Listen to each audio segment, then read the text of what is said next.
Hi friends, ഞാൻ Rincy Johnson. Rincy's kitchen and വ്ലോഗിലേക്ക് എല്ലാവർക്കും സ്വാഗതം. നമ്മളുള്ളത് കോഴിക്കോട് പന്തിരങ്കാവ് എന്ന് പറയുന്ന സ്ഥലത്താണ്. ഈരാട്ടുകുന്ന് എന്ന് പറയും കറക്റ്റ് സ്ഥലം കേട്ടോ. അവിടെ ഞാൻ നിങ്ങളെ ഒരു പശു ഫാമാണ് കാണിച്ചു തരിക. കാര്യം എന്താണെന്ന് ചോദിച്ചാൽ നമ്മൾ ഒരുപാട് പശു ഫാമിൻ്റെ വീഡിയോകൾ എടുത്തിട്ടുണ്ട്. ചെറിയ സ്കെയിലിൽ വളർത്തുന്ന പശുക്കളെ കണ്ടിട്ടുണ്ട്. അതുപോലെ തന്നെ എന്താ പറയുക, ഇത് ശരിക്കും ബിസിനസ് പരമായിട്ട് എങ്ങനെ കൈകാര്യം ചെയ്യണമെന്ന് അദ്ദേഹം വ്യക്തമായിട്ട് നമുക്ക് മനസ്സിലാക്കി തരും. കാര്യം വെച്ചാൽ നമ്മൾ പലരും പറഞ്ഞു കേട്ടിട്ടുണ്ട്, നമ്മൾ സ്വന്തം അതിലേക്ക് ഇറങ്ങി കഷ്ടപ്പെട്ടാലേ ആദായം ഉണ്ടാക്കാൻ പറ്റുള്ളൂ എന്നുള്ള ഒരു കാഴ്ചപ്പാടൊക്കെ നമുക്കുണ്ട്. എന്നാൽ അതിൽ നിന്നും വ്യത്യസ്തമായിട്ട് ഒരു കർഷകൻ നമ്മളോട് സംസാരിക്കുകയാണ്. ഇത് എങ്ങനെ ചെയ്താൽ, അല്ലെങ്കിൽ കൃത്യമായിട്ട് വളരെ കൃത്യമായിട്ട് കാര്യങ്ങൾ നമുക്ക് വ്യക്തമാക്കി തരും. നമുക്കപ്പോൾ അദ്ദേഹത്തോട് എല്ലാ കാര്യങ്ങളും ഒന്ന് ചോദിച്ച് മനസ്സിലാക്കാം, അദ്ദേഹത്തെ ഒന്ന് പരിചയപ്പെടാം.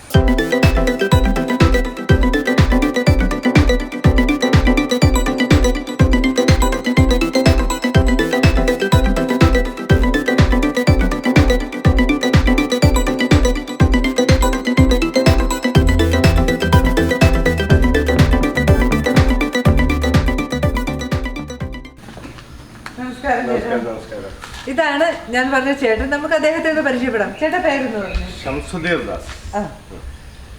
ഒരുപാട് ബിസിനസ് നടത്തുന്ന ആളാണ്. അതിന്റെ കൂട്ടത്തിൽ ഈ പശുവിന്റെ ഒരു ബിസിനസ്സും കൂടിയാണ്. ഈ പശു ഫാം എങ്ങനെ, ഈ ബിസിനസ് എങ്ങനെ ലാഭകരമായിട്ട് നമുക്ക് ചെയ്യാം എന്നുള്ള കാര്യങ്ങളെല്ലാം നമുക്ക് ഒന്ന് വ്യക്തമായിട്ട് ഒന്ന് ചോദിച്ചു നോക്കാം. ചേട്ടാ, ഇവിടെ എത്ര പശുക്കളുണ്ട്? 25 പശുക്കളുണ്ട്. ഇതിപ്പോ ചേട്ടൻ ഇത് എല്ലാ പരിപാടികളും അതിനെ പറ്റിയുള്ള കാര്യങ്ങളെല്ലാം ഒന്ന് വിശദമാക്കി തരാം. ഇപ്പൊ 25 പശുക്കൾ എന്ന് പറഞ്ഞാൽ ഞാൻ ആകെ 5 പശുക്കളായിട്ട് തുടങ്ങിയൊരു ഫാമായിരുന്നു. പക്ഷെ 5 പശുക്കളെ നമ്മൾ വെക്കുകയാണെങ്കിലും 25 പശുക്കളെ വെക്കുകയാണെങ്കിലും ജോലിക്കാരെ വെക്കണം.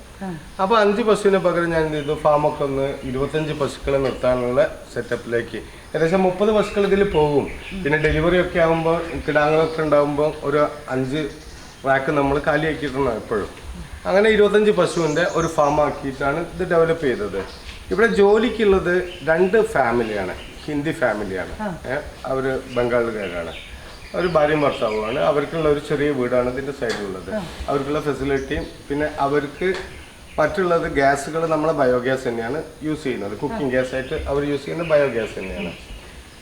പിന്നെ ഇതിൻ്റെ വേറെ എന്ത് വിഷയമാണ് നിങ്ങൾക്ക് അറിയാം? ഇത് എങ്ങനെ ലാഭകരമായിട്ട് ചെയ്യാം? ഇപ്പൊ നമ്മളിപ്പോ എല്ലാവരുടെ അഭിപ്രായം എന്താന്ന് ചോദിച്ചാല്, പശു നമ്മൾ സ്വന്തം പരിചരണത്തിൽ നടത്തിയാലേ ഇത് ലാഭകരമാവുള്ളൂ, നമ്മളുടെ അധ്വാനം ഇതിനകത്ത് വേണം എന്നുള്ളതാണ് എല്ലാവരുടെയും. എന്നാൽ ലാർജ് സ്കെയിലിൽ ചെയ്യുമ്പോൾ ഇത്രയും വിജയകരമായിട്ട് ചേട്ടൻ ഇത് എങ്ങനെ ചെയ്യുന്നു, ഇത് എങ്ങനെ മുന്നോട്ട് കൊണ്ടുപോകുന്നു, അതാണ് എനിക്കറിയുന്നത്. ഇപ്പൊ നമ്മൾ എന്ത് പ്രസ്ഥാനം തുടങ്ങുകയാണെങ്കിലും കുറഞ്ഞ സമയം നമ്മൾ അതിൽ വളരെ ഇൻവോൾവ് ആവണം. വളരെ ഇൻവോൾവ് ആവാന്ന് പറഞ്ഞാൽ നമ്മളൊരു ഫാമിലി തന്നെ മാറ്റി വെച്ചുകൊണ്ട് തന്നെയുള്ള ഇൻവോൾവ്മെന്റ് ആണ് ഞാൻ 2 മാസം ഇതിൽ കറക്റ്റ് ഉണ്ടായിരുന്നു. അപ്പോൾ ഇത് പശുക്കളെ ഞാൻ ഓരോ സ്ഥലത്തും പോയി കർഷകരുടെ അടുത്തൊന്നും പൊള്ളാച്ചിന്ന് വരെ പശുക്കളെ വാങ്ങിച്ചിട്ടുണ്ട്. അപ്പോൾ നമ്മൾ എല്ലാ പശുക്കളെയും ഒന്നിച്ചൊന്നും വാങ്ങരുത്. പശുക്കളെ വാങ്ങിക്കുന്നത് ഓരോ പശുവിനെ വാങ്ങാൻ പാടുള്ളൂ. ഒരു 10-15 ദിവസത്തെ ഗ്യാപ്പ് വെച്ചിട്ട് ഓരോ പശുക്കളെയും നമ്മൾ വാങ്ങാൻ പറ്റുള്ളൂ. കാരണം ആ പശുക്കളെ എന്ത് ചെയ്യണം, കുറച്ച് എവിടുന്ന് കൊണ്ടുവന്ന പശുക്കളായാലും നമ്മൾ കുറച്ച് മാറ്റി കെട്ടണം. അതിന് അസുഖങ്ങളോ എന്തെങ്കിലും ഉണ്ടോ എന്നുള്ള ഒരു 15 ദിവസം കൊണ്ട് ഒരു ഒബ്സർവേഷൻ ചെയ്യണം നമ്മൾ. അതിന് പ്രശ്നങ്ങളൊന്നും ഇല്ല എന്നുണ്ടെങ്കിൽ ഡോക്ടറിൽ നിന്ന് കൊണ്ടുവന്ന് കൺസൾട്ട് ചെയ്യിക്കുക. ഓക്കെ, ഇല്ല എന്നുണ്ടെങ്കിൽ നെക്സ്റ്റ് പശുവിനെ വാങ്ങുക. അങ്ങനെ നമ്പേഴ്സ് കൂട്ടാൻ പറ്റുള്ളൂ. അല്ലാതെ 5-10 ഒന്നിച്ച് വില കുറച്ച് കിട്ടുമ്പോഴൊന്നും വാങ്ങിക്കരുത്. ആ രീതിയിൽ ഞാൻ വാങ്ങിച്ചിട്ടാണ് 25 പശുക്കളെ സെറ്റ് ചെയ്തത്. അത് നമ്മൾ ഈ പാല് കറക്കുന്നൊരു സിസ്റ്റം എന്ന് പറഞ്ഞാൽ തന്നെ നമ്മൾ 25 പശു എന്ന് പറഞ്ഞാൽ 20 ലിറ്റർ മിനിമം കറക്കുന്ന പശുക്കളെ വാങ്ങാൻ പാടുള്ളൂ. അതിന്റെ മേലേക്ക് ഇപ്പൊ ഇവിടെ 26-28 ലിറ്റർ വരെ കറക്കുന്ന പശുക്കളുണ്ട്. അപ്പം 20 മിനിമം വെച്ചിട്ടാണ് നമ്മൾ എന്ത് ചെയ്യേണ്ടത്, നമ്മൾ കാൽക്കുലേറ്റ് ചെയ്യേണ്ടതും ആ രീതിയിലുള്ള പശുക്കളെയാണ് വാങ്ങേണ്ടതും. പശുക്കൾ തന്നെ 2-3 വെറൈറ്റി ഉണ്ട്. കൃഷ്ണഗിരി പശുക്കളുണ്ട്, HF ഉണ്ട്, ജേഴ്സി ഉണ്ട്, സിന്ധി ഉണ്ട്, അങ്ങനെ കുറെ അതെല്ലാം ഇവിടെ ഉണ്ട്. അപ്പൊ ആ രീതിയിൽ നമ്മൾ ചെയ്യുമ്പോൾ തന്നെ ഒരു 20 ലിറ്റർ കറക്കുന്ന പശുക്കളാണെങ്കിൽ നമ്മൾ 25 പശു ഉണ്ടെങ്കിൽ അല്ലെങ്കിൽ ഒരു 30 പശു ഉണ്ടെങ്കിൽ നമുക്ക് എപ്പോഴും കറക്കാൻ ഒരു 22 to 25 പശുക്കളെ നമ്മൾക്ക് ലൈവ് ആയിട്ടുണ്ടാവുള്ളൂ. ബാക്കിയെല്ലാം ഒന്നുകിൽ ചെനയായിരിക്കും, മീൻസ് ഡെലിവറി ആവാനായതായിരിക്കും. അങ്ങനെ എന്തുതന്നെയായാലും നമ്മളൊരു 5-8 എണ്ണം നമ്മൾ ആ വെറൈറ്റിയിൽ കാണേണ്ടി വരും. അങ്ങനെ ആകുമ്പം ഒരു 25 പശു 30 പശുള്ള ഫാം ആണെങ്കിൽ 25 എണ്ണം എപ്പോഴും ലൈവായിട്ട് ഒരു 20 ലിറ്റർ മിനിമം വെച്ച് കറക്കുന്നതാണെങ്കിൽ നമുക്കൊരു ദിവസം ഒരു 500 ലിറ്റർ പാല് കിട്ടും. ഈ 500 ലിറ്റർ പാല് എന്ന് പറഞ്ഞാൽ ഇവിടെ സൊസൈറ്റികളാണ് കൂടുതൽ എടുക്കുന്നത്. പിന്നെ നമുക്ക് ലോക്കൽ സെയിൽ ചെയ്യാൻ പറ്റുകയാണെങ്കിൽ നമുക്ക് എത്ര വേണമെങ്കിൽ മാക്സിമം ലോക്കൽ സെയിൽ ചെയ്യാനാണ് നോക്കേണ്ടത്. ഒരു മിനിമം നമ്മൾ സൊസൈറ്റിക്ക് കൊടുക്കൽ നിർബന്ധമാണ്. കാരണം സൊസൈറ്റി നിലനിൽക്കണം, മിൽമി നിലനിൽക്കണമല്ലോ. കാരണം കുറെ സബ്സിഡികൾ അവരുടെ ഭാഗത്തു നിന്നും വരുന്നതാണ്. അപ്പം നമ്മൾ എന്ത് ചെയ്യുക വെച്ചാൽ ഒരു 500 ലിറ്റർ ഉണ്ടെങ്കിൽ നമ്മളൊരു 200 ലിറ്റർ എങ്കിലും സൊസൈറ്റിയിലേക്ക്, ഞാൻ 2 സൊസൈറ്റിയിലേക്ക് കൊടുക്കുന്നുണ്ട്. അപ്പോൾ ഞാൻ 200 ലിറ്റർ 2 സൊസൈറ്റിയിലേക്ക് കൊടുക്കുന്നുണ്ട്, 100 ആയിട്ട്. പിന്നെ ബാക്കിയുള്ളത് ഞാൻ ലോക്കൽ സെയിൽ ചെയ്യും. ലോക്കൽ സെയിൽ എന്ന് പറയുമ്പോൾ എങ്ങനെയാ ഉദ്ദേശിക്കുന്നത്? ലോക്കൽ സെയിൽ എന്ന് പറഞ്ഞാൽ വീടുകളിലും ഫ്ലാറ്റുകളിലും സിറ്റിയിലുള്ള ആൾക്കാർ ഇവിടെ വന്നിട്ട് രാവിലെ നമ്മളിടുന്ന് കളക്ട് ചെയ്ത് കൊണ്ടുപോകണം. പാല് 50-100 ലിറ്റർ ആയിട്ട് കളക്ട് ചെയ്ത് കൊണ്ടുവന്നിട്ട് അവർ ലോക്കലായിട്ട് ബോട്ടിലാക്കിയിട്ട് ആ ബോട്ടിലിൽ സപ്ലൈ ചെയ്യും. ചിലർ ബ്രാൻഡഡ് ആയിട്ട് സപ്ലൈ ചെയ്യുന്നവരുണ്ട്. അങ്ങനെ പല രീതിയുണ്ട്. അപ്പൊ നമ്മൾ രാവിലെ കറക്കുന്ന പാൽ എന്ത് ചെയ്യും, ഒരു 300 ലിറ്ററോളം ഒരു ദിവസം ഈ ലോക്കൽ സെയിലിന് പോകും. ബാക്കി 200 നമ്മൾ ഇവിടെ കൊടുക്കുന്നത്. അന്നപ്പോൾ നമ്മൾ സൊസൈറ്റിയിൽ നമ്മൾ വിൽക്കുന്ന ഒരു റേറ്റ് ഉണ്ട്. ഇപ്പോഴത്തെ റേറ്റ് 37-38 രൂപയാണ്. ഈ 38 രൂപക്ക് നമ്മൾ പാല് വിറ്റാൽ തന്നെ നമ്മൾക്ക് എന്താവും, ഒരു 500 ലിറ്റർ പാല് വിറ്റാൽ തന്നെ അതിൻ്റെ ഒരു കാൽക്കുലേഷൻ വേണമെങ്കിൽ ഞാൻ പറഞ്ഞുതരാം. നമ്മൾക്കൊരു 25 പശുവാണ് നമ്മൾ കറവയുള്ളത് എന്ന് കൂട്ടുകയാണെങ്കിൽ 25 പശുവിന് ഒരു 20 ലിറ്റർ ആവറേജ് വെച്ചിട്ടാണ് തന്നെ 500 ലിറ്റർ പാലായി. 500 ലിറ്റർ പാല് നമ്മൾ 38 രൂപക്ക് മിൽമക്ക് കൊടുത്താൽ മതി. 38 രൂപക്ക് മിൽമക്ക് കൊടുത്താൽ തന്നെ നമ്മൾക്ക് അറൗണ്ട് 19,000 രൂപ ഒരു ദിവസം കിട്ടും പാല് വിറ്റ്. അതില് നമ്മൾക്ക് ഇതിന്റെ തീറ്റ ചെലവ് എന്ന് പറഞ്ഞാൽ ഒരു പശുവിന് മാക്സിമം വരുന്നത് 350 രൂപയാണ്. ഇവിടെ എനിക്ക് 4 ഏക്കറിൽ പുൽകൃഷിയുണ്ട്. പുൽകൃഷി ചെയ്യാണ്ട് ആരും പശുവിനെ വളർത്താൻ നിൽക്കരുത്. ആദ്യമേ പറയുന്നത് പുൽകൃഷി ചെയ്യാണ്ട് പശുവിനെ വളർത്താൻ നിൽക്കരുത്. പിന്നെ ഇതിന് വേണ്ട ബയോഗ്യാസ്, ഇതിന്റെ സ്ലറി സ്റ്റോർ ചെയ്യാനുള്ളതും എല്ലാ ഫെസിലിറ്റീസും ആദ്യമേ ചെയ്തു വെക്കാണ്ട് ചെയ്യരുത്. കാരണം നൈബേഴ്സിനും നമ്മളെ പ്രത്യേകിച്ച് കേരള ആയതുകൊണ്ട് തിങ്ങി പാർക്കുന്ന ഏരിയ ആയതുകൊണ്ട് അവർക്ക് ഡിസ്റ്റർബൻസ് ഉണ്ടായാൽ ഇതെപ്പം പൂട്ടിന്ന് വെച്ചാൽ മതി. അപ്പൊ അങ്ങനെ ഒരു സിറ്റുവേഷൻ ഇല്ലാത്ത രീതിയിലായിരിക്കണം നമ്മൾ. കുറച്ച് ഒഴിഞ്ഞ സ്ഥലങ്ങളാണെങ്കിൽ ഏറ്റവും നല്ലതാണ്. അപ്പൊ നമ്മൾ ഈ ഞാൻ പറഞ്ഞു വന്നത് നേരത്തെ 19,000 രൂപേന്റെ പാൽ ഒരു ദിവസം വിൽക്കാൻ പറ്റും.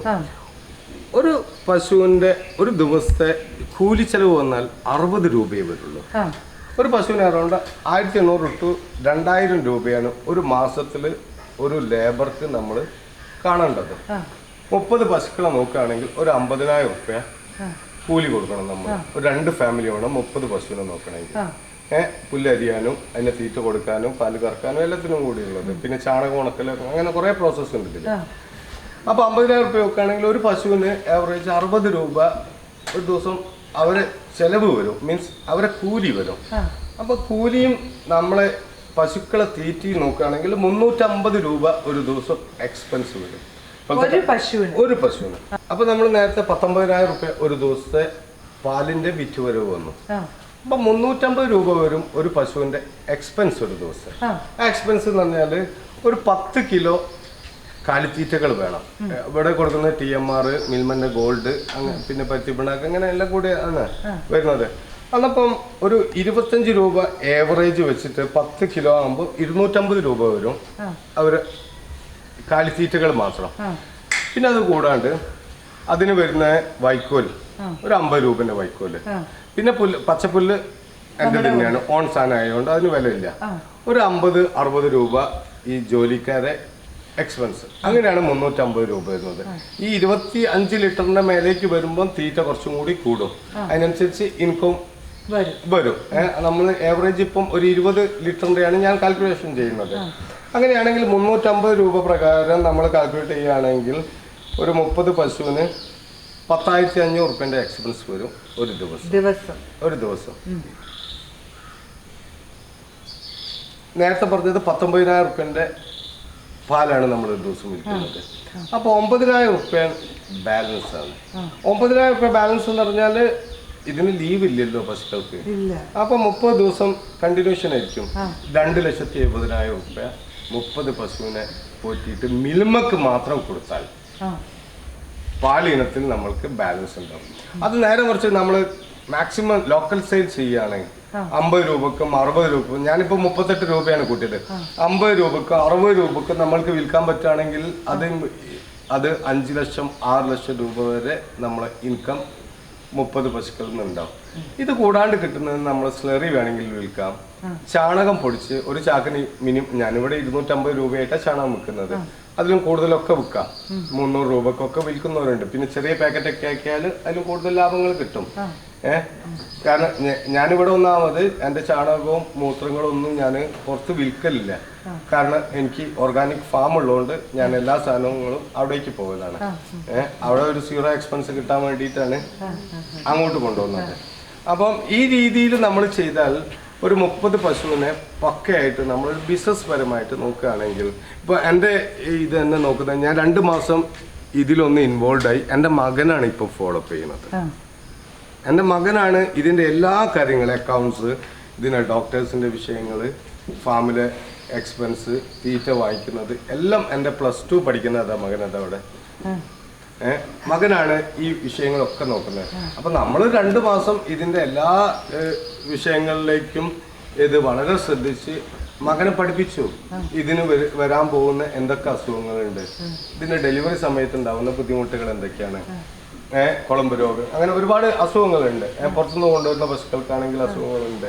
അതാത് സമയത്ത് അതിൻ്റെ ലക്ഷണങ്ങളും എന്താണെന്ന് പഠിപ്പിച്ചിട്ടുണ്ടാവില്ല. പിന്നെ ഇപ്പം പഴയ മാതിരിയല്ല, ഒന്ന് ഗൂഗിളിൽ തപ്പിയാൽ എല്ലാം കിട്ടുന്ന ഒരു കാലമാണ്. പിന്നെ ഡോക്ടറും നമ്മൾക്ക് അവൈലബിൾ ആണ്. മൃഗ ഡോക്ടർ, നമ്മൾ സർക്കാരിന്റെ ഡോക്ടർ തന്നെ ഒരു ഫോൺ കോളിൽ കിട്ടുന്നതാണ്. അപ്പൊ എല്ലാ ആഴ്ചയിലും ഒരു ഡോക്ടർ വരും ഇവിടെ. ഡോക്ടർ അങ്ങനെ എന്തെങ്കിലും ചെറിയ പതിഞ്ഞ അസുഖങ്ങളുണ്ടെങ്കിൽ എല്ലാത്തിനും, പിന്നെ ഇതിൻ്റെയൊക്കെ ടെമ്പറേച്ചർ നോക്കാൻ വേണ്ടിയുള്ള മെഷീൻസും സാധനങ്ങളൊക്കെ ഞങ്ങൾ ഇവിടെ വാങ്ങി വെക്കും. ഇതിന് പനി വരുമ്പോൾ കൊടുക്കാനുള്ള അത്യാവശ്യം വേണ്ട ഫസ്റ്റ് എയ്ഡ് മെഡിസിൻസ് ഒക്കെ നമ്മളിവിടെ ഉണ്ടാവും. ഒരു ഡെലിവറി കഴിഞ്ഞാൽ കൊടുക്കേണ്ട സാധനങ്ങൾ എല്ലാം ഇവിടെ എപ്പോഴും റെഡി ആയിരിക്കും. ആ രീതിയിലാണ് ഫാം നടത്തുന്നത്. അപ്പൊ നമുക്ക് മോനെ കൂടെ ഒന്ന് പരിചയപ്പെടാം അല്ലേ? ഓഹോ, അതിനെന്താ.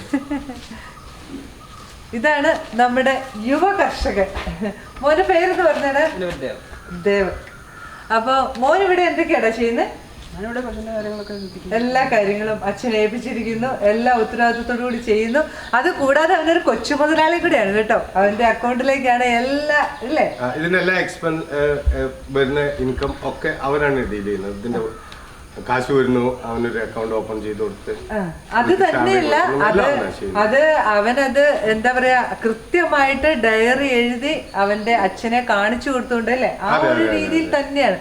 വളരെ സുതാര്യമായിട്ടാണ് അവരുടെ ഒരു റിലേഷൻ. എല്ലാ ആഴ്ചയിലും എന്ത് ചെയ്യും, ഞാൻ ആ കണക്കുകൾ നോക്കും. അപ്പൊ അതിലെന്തെങ്കിലും ഷോർട്ടേജോ അങ്ങനെ എന്തെങ്കിലും ബുദ്ധിമുട്ടുണ്ടെങ്കിൽ ഞാൻ അത് ഹെൽപ്പ് ചെയ്ത് കൊടുക്കും.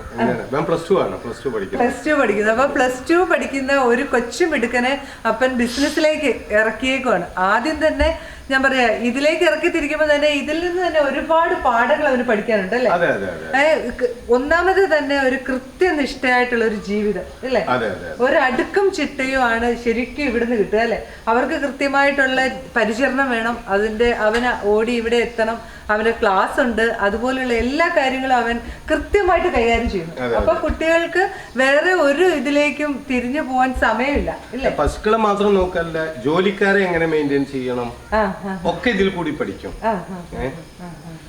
അതാണ് അങ്ങനെ പശുക്കളെ മാത്രം നോക്കുന്നതല്ല, ജോലിക്കാരെ എങ്ങനെ നമുക്ക് കൈകാര്യം ചെയ്യാം അതുകൂടി ഇതിൽ കൂടി പഠിക്കും. കാരണം അവരെ സാലറി കൊടുക്കുന്നതും എല്ലാം ഇവൻ തന്നെയാണ്. അവരെ ആവശ്യങ്ങൾ നടത്തുന്നതും. കാരണം അവർക്ക് നമ്മള് ചെലവ് കൊടുക്കല്ലോ. ചെലവ് എന്ന് പറഞ്ഞാൽ അവരുടെ ഫുഡും കാര്യങ്ങളും. അപ്പൊ എനിക്ക് ഒരു സൂപ്പർ മാർക്കറ്റ് ഉണ്ട്. അപ്പൊ അവിടുന്നാണ് അവർക്കുള്ള എല്ലാ സാധനങ്ങളും എത്തിച്ചു കൊടുക്കുന്നത്. ഇവന് എത്തിച്ചു കൊടുക്കും എല്ലാ സാധനങ്ങളും. ആഴ്ചയിൽ അവർ ലിസ്റ്റ് കൊടുക്കും, എത്തിച്ചു കൊടുക്കും. അത് ഒരു യൂസ് ചെയ്യും. ചേട്ടാ, ഇവിടെ എത്ര ഇനം പശുക്കളുണ്ട്? ഇപ്പം HF ഉണ്ട്, സിന്ധി ഉണ്ട്, ജേഴ്സി ഉണ്ട്, കൃഷ്ണഗിരി, അങ്ങനെ 3-4 ടൈപ്പ് പശുക്കൾ. ഏത് ഇനത്തിനാണ് നമുക്ക് കൂടുതൽ പാല് കിട്ടുക? HF-നാണ് കൂടുതൽ പാല് കിട്ടുക. അപ്പൊ ഇനി ഭാവിയിലേക്ക് നമ്മൾ കൂടുതൽ പശുക്കളെ ഇതിലേക്ക്, അത് അതിന്റെ തൊട്ട മേലത്തെ പ്ലോട്ടിൽ 35 പശുവിന്റെ ഒരു പുതിയ ഫാമിന്റെ വർക്ക് ഇപ്പൊ നടന്നുകൊണ്ടിരിക്കുക. നിങ്ങൾക്ക് കാണാം. അതെ അല്ലേ? അത് ഇതേമാതിരി ഹൈബ്രിഡ് ഉള്ള ഒരു സാധനങ്ങൾ മാത്രം വെച്ചുകൊണ്ടുള്ള അതൊരു വർഷത്തും കൊണ്ടുള്ള പ്രൊജക്റ്റ് ആണ്. ഇനി അടുത്തതായിട്ട് വേറെ എന്താണ് നമ്മൾ ഇവിടെ ചെയ്യാൻ പോകുന്നത്? ഇവിടെ ഇപ്പം സൗകര്യം ഉള്ളത് ഇപ്പൊ ഒരു ആട്ടുംകൂടിനുള്ള ഒരു സൗകര്യം ഉണ്ട്. അപ്പൊ ഒരു 100 ആടിനുള്ള ഫെസിലിറ്റി ഇപ്പൊ ഇവിടെ ഈ വർക്ക് നടക്കുന്നത് അതിന്റെ വർക്കാണ് നടക്കുന്നത്. ഒരു 100 ആടിനും കൂടി ഇതിൽ ക്ലബ് ചെയ്ത് കൊടുക്കുക. കാരണം ആടിന് വേണ്ടത് ഈ തീറ്റപ്പുല്ലാണ്, അത് ഇവിടെ ഓൾറെഡി ഉണ്ട്. പിന്നെ ഈ പശുവിനെ പരിചരിക്കുന്നവർ തന്നെ ആടിനെ നോക്കിക്കോളും, അവർക്ക് അറിയാം, അവര് ആടിനെ നോക്കിയവർ തന്നെയാണ്. അപ്പൊ അതിന്റെ കൂടെ ഒരു എക്സ്ട്രാ ഇൻകം കിട്ടും എന്നുള്ള നിലക്ക് ചെയ്യുന്നതാണ്. അതെ അതെ. അപ്പൊ ഈ പശു കൃഷി കൊണ്ട് അല്ലെ ക്ഷീര കർഷകൻ നഷ്ടത്തിലാണെന്ന് ആരും തെറ്റിദ്ധരിക്കരുത്. കാര്യം വെച്ചാൽ അതിനെ ഏത് രീതിയിൽ വ്യാപകമായിട്ട് നമുക്ക് നല്ല വരുമാനം ഉണ്ടാക്കാൻ എങ്ങനെ ചെയ്യാൻ സാധിക്കും എന്നുള്ളത് നല്ല വ്യക്തമാക്കി തരികയാണ് ഇവിടുത്തെ ഒരു കർഷകൻ എന്ന് പറയാൻ പറ്റത്തില്ല, ബിസിനസ്മാൻ ആണ്. കാര്യം വെച്ചാൽ ഒരുപാട് ബിസിനസ് ചെയ്യുന്ന ഒരു വ്യക്തിയാണ്. അപ്പോൾ അതിൻ്റെ കൂട്ടത്തിൽ ഇതിൽ എങ്ങനെ ലാഭകരമായിട്ട് കൊണ്ടുപോകാം. അപ്പോൾ ഇനി ഒരു ക്ഷീരകർഷകൻ ഏത് രീതിയിൽ ചെയ്താൽ അല്ലെങ്കിൽ എങ്ങനെ ഇതിനെ പരിചരിച്ച് ലാഭകരമാക്കാം എന്നുള്ള അദ്ദേഹം നമുക്ക് വ്യക്തമാക്കി തന്നു. നിങ്ങൾക്ക് കൂടുതൽ കാര്യങ്ങളൊക്കെ ചോദിച്ച് മനസ്സിലാക്കണമെങ്കിൽ അദ്ദേഹത്തിൻ്റെ വാട്സപ്പ് നമ്പർ ഞാൻ കൊടുക്കുന്നതായിരിക്കും. അതിലൂടെ നിങ്ങൾക്ക് അദ്ദേഹവുമായിട്ട് സംസാരിക്കാം. അതുപോലെ തന്നെ ഈ ഫാം വന്ന് കാണണമെങ്കിൽ നിങ്ങൾക്ക് വന്ന് കാണാം. അതുപോലെ ഇനിയും ബിസിനസ് കൃഷികളൊക്കെ ഉണ്ട്, ഫാമുണ്ട്, അതൊക്കെ നമുക്കൊന്ന് കാണണം.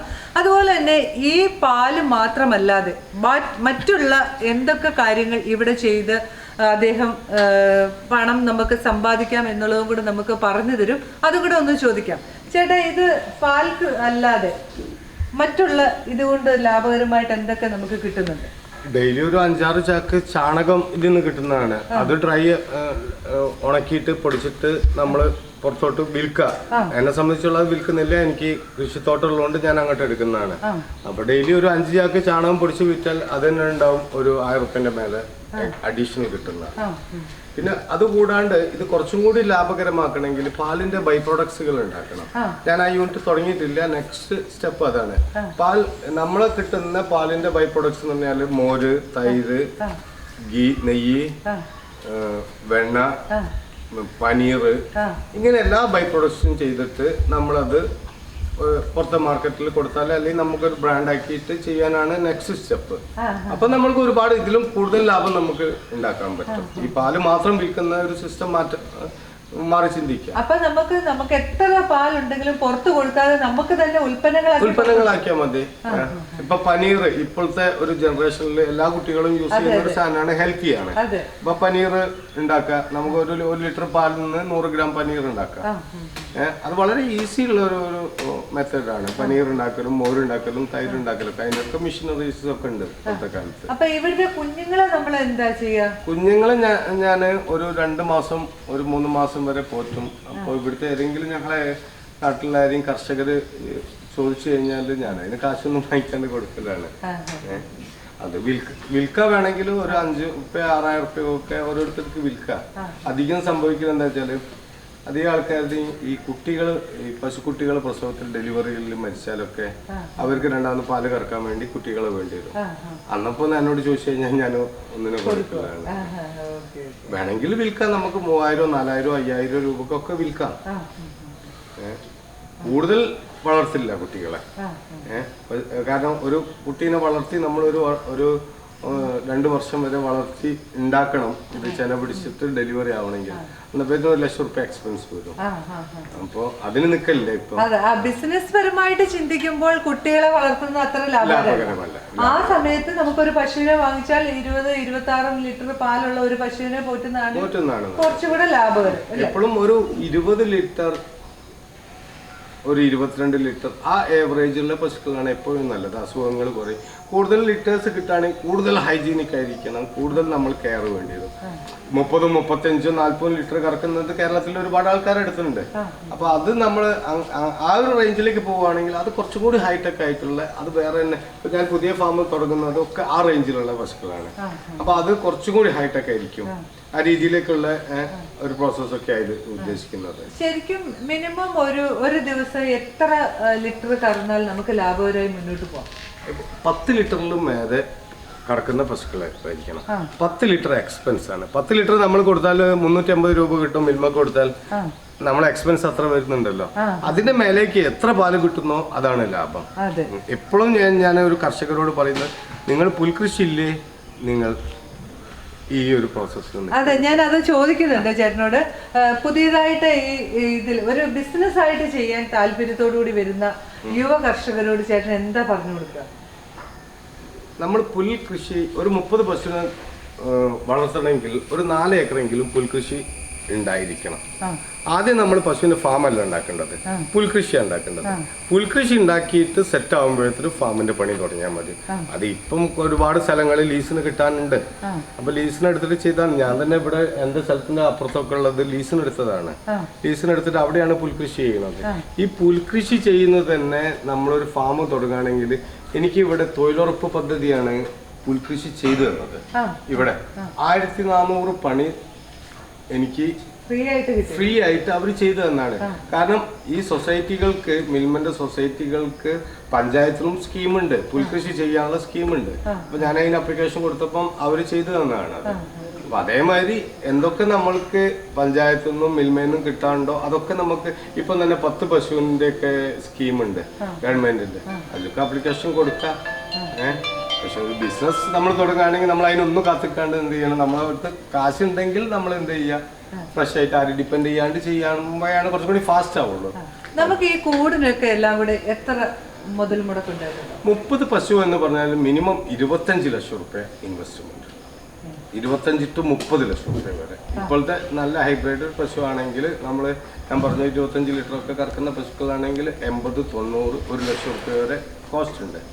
അപ്പോൾ 30 പശുവിന് 30 ലക്ഷം റുപ്യ വരെ കൂട്ടിക്കോളും. പിന്നെ ഒരു 15 ലക്ഷം റുപ്യൻ്റെ ഇൻഫ്രാസ്ട്രക്ചറും വേണം അതിന്. ഇപ്പോൾ 45 ലക്ഷം റുപ്യ ഇൻവെസ്റ്റ്മെന്റ് ചെയ്താൽ നിങ്ങൾക്ക് 5 ലക്ഷം റുപ്യ പോക്കറ്റ് ഉണ്ടാവും മാസത്തിൽ 5 ലക്ഷം രൂപ പോക്കറ്റിലുണ്ടാവും. അപ്പൊ നമുക്ക് എന്താ, കുറഞ്ഞ കാലം കൊണ്ട് നമുക്ക് ഇതിന്റെ എല്ലാ ബാധ്യതകളെല്ലാം തീർന്ന് ബാക്കി നമുക്ക് ലാഭമാണ്. അല്ലേ? നമ്മളൊരു ഇൻവെസ്റ്റ്മെന്റ് എന്ന് പറഞ്ഞാൽ നമ്മളിപ്പം ഏത് ബിസിനസ്സിനും ഇൻവെസ്റ്റ് ചെയ്താൽ അതിന്റെ പിറ്റേന്ന് കിട്ടില്ലല്ലോ. ഇല്ല, ഗ്രാജുവലിയാ കിട്ടുക. പക്ഷെ പശുക്കളാണ് കുറച്ചും കൂടി ഈസി എന്നാണ് ഞാൻ മനസ്സിലാക്കുന്നത്. ഞാൻ പല ബിസിനസ്സും ചെയ്യുന്നുണ്ട്. ഇന്ന് നമ്മൾ ഒരു കർഷകന്റെ അടുത്ത് പോയിട്ട് കറവുള്ള ഒരു പശുവിനെ ഇന്ന് ഉച്ചക്ക് വാങ്ങിക്കൊണ്ടുവന്നാൽ വൈകുന്നേരം നമുക്ക് ഉള്ളിൽ കറക്കാം. മറ്റു ബിസിനസ് ഒന്നും അങ്ങനെയല്ല. അപ്പം ഒരു 10 ലിറ്റർ വൈകുന്നേരം കറക്കുന്ന ഒരു പശുവിനെ നമ്മൾ ഉച്ചക്ക് വാങ്ങിക്കൊണ്ടുവന്നാൽ വൈകുന്നേരം 10 ലിറ്റർ കറക്കാം. വെയിറ്റ് ചെയ്യണ്ട. അപ്പൊ 350 റുപ്യന്റെ പാല് കിട്ടി വൈകുന്നേരം തന്നെ. പിറ്റേന്ന് രാവിലെയും റെഡിയാണ്. ഈ വെജിറ്റബിൾ, അതേമാതിരി കൃഷി, പശു ഫാം, ഇതിലൊക്കെ ഉള്ള ഒരു ഞാൻ കണ്ട ഒരു വിഷയം എന്ന് വെച്ചാൽ, നമ്മൾ മറ്റ് ജോലികളാണെങ്കിൽ, നമ്മളൊരു ഫാക്ടറി ജോലിക്കാരാണെങ്കിൽ നമ്മൾ രാവിലെ പോയി, അല്ലെങ്കിൽ ഒരു കട തുറക്കുകയാണെങ്കിൽ നമ്മൾ രാവിലെ കട തുറക്കുന്നു, വൈകുന്നേരം അത് ക്ലോസ് ചെയ്യുന്നു. അതോടുകൂടി എന്തായി, നമ്മളെ വരുമാനം അവിടെ കട്ടായി. ആ കട ക്ലോസ് ചെയ്യുന്ന സമയം കട്ടായി. പിന്നെ പിറ്റേന്ന് രാവിലെ അത് ഓപ്പൺ ചെയ്യുമ്പോഴാണ് അത് രണ്ടാമത് ഓപ്പൺ ആവുക. പശു ഫാമും പച്ചക്കറി ഫാമും ഫ്രൂട്ട്സ് ഫാമും ഒക്കെ നമ്മൾ കിടന്നുറങ്ങുമ്പോഴും ഇവർ പാല് ചുരത്തി കൊണ്ടിരിക്കും, ഫ്രൂട്ട്സ് വലുതായി കൊണ്ടിരിക്കും. ഇന്ന് രാവിലെ നമ്മൾ വെജിറ്റബിൾ കട്ട് ചെയ്ത് കഴിഞ്ഞാൽ നാളെ രാവിലെ ഇവർ റെഡി ആയിരിക്കും. നിങ്ങൾ കട്ട് ചെയ്തോളി എന്നിട്ട് ഇവരും റെഡിയാണ് രാവിലെ പാല് കറന്നോളി. കാരണം ഒരു ദിവസം 2 നേരം കറക്കുക. രാവിലെ ഒരു 5 മണിക്ക് കറവ സ്റ്റാർട്ട് ചെയ്യും, പിന്നെ വൈകിട്ട് ഒരു 2 മണിക്ക് സ്റ്റാർട്ട് ചെയ്യും. 2 നേരം കറക്കുക. പശു ഫാമിന്റെ ഇൻസൈഡ് വേണമെങ്കിൽ ഒന്ന് കാണണമെങ്കിൽ നമുക്ക് കാണാം.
എന്നും എന്ത് ചെയ്യും, ഞാൻ അവിടെ ഒരു 40 സെന്റ് സ്ഥലം ഇങ്ങനെ സ്പേസ് അവിടെ പുല്ലൊക്കെ വെച്ചിട്ട് ഒരു ഫെൻസിങ് ആക്കി വെച്ചിട്ടുണ്ട്.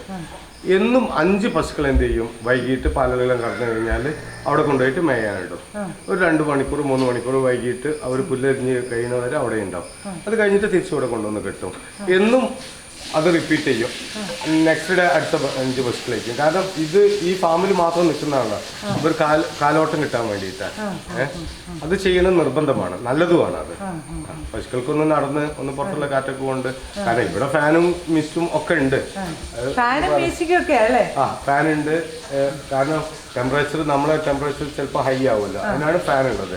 പിന്നെ മിസ്റ്റാണ്, ഈ കാണുന്ന മിസ്റ്റാണ്. കാരണം ചൂട് വന്നു കഴിഞ്ഞാൽ, വല്ലാതെ ചൂട് വന്നു കഴിഞ്ഞാൽ അത് ഓട്ടോമാറ്റിക് ആണ്. അത് ഒന്ന് തണുപ്പിക്കും, 2 സെക്കൻഡ് ഒക്കെ ഉണ്ടാവും. ഒന്ന് തണുപ്പിച്ചിട്ട് അത് കട്ടായി പോകും, ഓട്ടോമാറ്റിക് കട്ടാവും. പിന്നെ പാട്ടുള്ളത് പാല് കറക്കുമ്പോഴൊക്കെ പാട്ടുള്ളത്. നമ്മൾ ഈ പശു ഫാം തുടങ്ങുമ്പോൾ വേറെ എന്തെല്ലാം കാര്യങ്ങൾ കൂടെ ശ്രദ്ധിക്കണം? പിന്നെ പശുക്കൾക്ക് ഇൻഷുറൻസ് എടുക്കുന്ന വിഷയങ്ങളുണ്ട്. അത് ഗവൺമെന്റ് ഇൻഷുറൻസ് ഉണ്ട്. ഗവൺമെന്റ് ഇൻഷുറൻസ് എല്ലാ ടൈമിലും അവൈലബിൾ ആയിരിക്കില്ല. ഒരു ടൈമിൽ ഓൺലൈനിൽ ചെയ്യുന്നതാണ്. ചിലപ്പോൾ ഒരു 5 പശുവിന് അല്ലെങ്കിൽ 10 പശുവിനൊക്കെ ചെയ്യാൻ പറ്റുള്ളൂ. അതൊരു 10,000-60,000 റുപ്യക്കൊക്കെ ഇൻഷുറൻസ് ചെയ്യുള്ളൂ അവര്. അതൊരു 1,800-2,000 റുപ്യക്കാണ് ഒരു ഇൻഷുറൻസ് എമൗണ്ട് വരുന്നത് ഒരു വർഷത്തേക്കുള്ള. 5-6 പശുക്കൾക്ക് അല്ല, ഒരു പശുവിന് 1,800 ഒക്കെ വരും. പിന്നെ നമ്മൾ പ്രൈവറ്റിന് ചെയ്യാം. നമുക്ക് പ്രൈവറ്റ് നമ്മൾ വാഹനങ്ങൾക്ക് ചെയ്യുന്ന മാതിരി പശുവിന് എന്ത് ചെയ്യാം, അത് കുറച്ച് പ്രീമിയം കൂടും. നമുക്ക് ഇപ്പോൾ 1 ലക്ഷം റുപ്യക്ക് വാങ്ങിച്ച പശുവിന് 1 ലക്ഷം റുപ്യക്ക് തന്നെ നമുക്ക് ഇൻഷുറൻസ് ചെയ്യാം. അതിനൊരു 5,000-6,000 റുപ്യ പ്രീമിയം വരും നമ്മൾ അടയ്ക്കേണ്ട പൈസ. 1 ലക്ഷം എന്തെങ്കിലും സംഭവിച്ചാൽ 1 ലക്ഷം തിരിച്ചു കിട്ടും. അത് എല്ലാവരും ചെയ്യാത്ത ഒരു കാര്യം തോന്നുന്നു അല്ലേ? അത് നിർബന്ധമായിട്ട് കർഷകരൊക്കെ ചെയ്യുന്നുണ്ട്, നിർബന്ധം ചെയ്യുന്നുണ്ട്. കാരണം പശുക്കൾക്ക് എപ്പോഴാ അസുഖം വരിക എന്താണെന്നൊന്നും പറയാൻ പറ്റില്ല. നമ്മളെങ്ങനെ നോക്കിക്കഴിഞ്ഞാലും ചില വിഷയങ്ങൾ ഡോക്ടർക്ക് തന്നെ ചിലപ്പോൾ കണ്ടുപിടിക്കാൻ പറ്റിയെന്ന് വരില്ല. കാരണം പുറത്തുനിന്നൊക്കെ കൊണ്ടുവരുന്ന പശുവിന് വേറെ എന്തെങ്കിലും അസുഖം ഉണ്ടെങ്കിൽ തൈലേറിയ എന്നൊക്കെ പറഞ്ഞ അസുഖങ്ങളുണ്ട്. ഇവിടെ തന്നെ എനിക്ക് മുമ്പേ ഇതേമാതിരി ഒരു പശുവിന് തൈലേറിയ വന്നിരുന്നു. എന്നിട്ട് അതിന്റെ ബ്ലഡ് മാറ്റിയിരുന്നു. വേറെ കരുത്തുള്ള പശുവിനെ തൊട്ടടുത്ത് നിർത്തിയിട്ട് ബ്ലഡ് തന്നെ എന്ത് ചെയ്തു, നമ്മൾ മനുഷ്യർക്ക് മാറ്റുന്ന മാതിരി ബ്ലഡ് തന്നെ ചേഞ്ച് ചെയ്തു. അത്ര റിസ്ക് ഒക്കെ ഉണ്ടാവുന്ന വിഷയങ്ങളുണ്ട്. എല്ലാ ഡോക്ടേഴ്സും അങ്ങനെ ചെയ്യില്ല. എനിക്കും ഗവൺമെന്റ് ഡോക്ടർ തന്നെയാണ് ചെയ്തു തന്നെ. ഓക്കെ, അപ്പൊ ചിലത് രക്ഷപ്പെടും. പിന്നെ 100% ശ്രമിക്കും നമ്മൾ. ചിലത് വീണ് പോകും.